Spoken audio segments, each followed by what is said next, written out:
think it's really, really neat, and it's history in the making right now.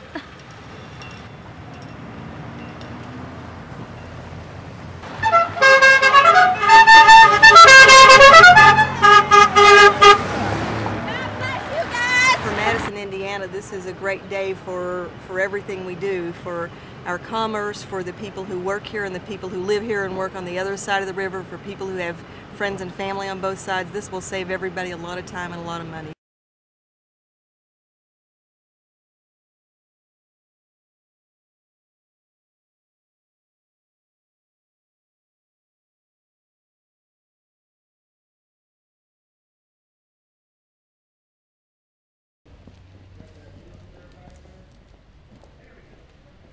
Bridge here, the first bridge for a grand opening.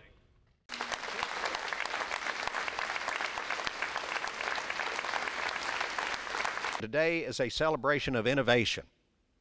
By now we all know the incredible engineering feat that enabled us to not only lessen the inconvenience to drivers, but also speed up the construction of this bridge.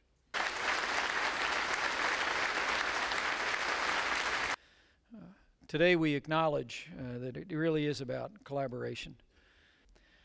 We have demonstrated across the mighty Ohio that in Indiana and Kentucky, a brighter future is possible when we work together. 1, 2.